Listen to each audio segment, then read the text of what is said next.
अस्सलाम वालेकुम नाजरीन, आप देख रहे हैं एशियन न्यूज़ HD। मैं हूं मलिक खुर्शीद हसन। ख़बर शामिल कर रहे हैं सरगोदा से। नुमाइंदा एशियन न्यूज़ मलिक इशफाक अहमद की रिपोर्ट के मुताबिक सरगोदा इस्तकलाल आबाद कॉलोनी से 4 साला बच्चा जल कर राख बन गया।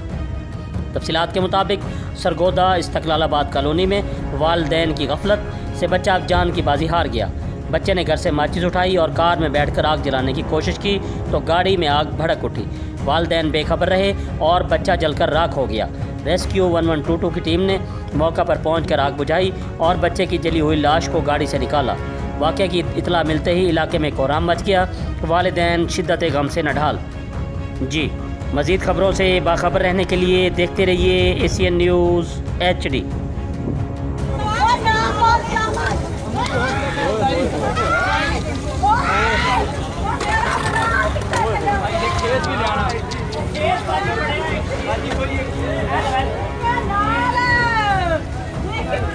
भाइयों ने पानी ले आना।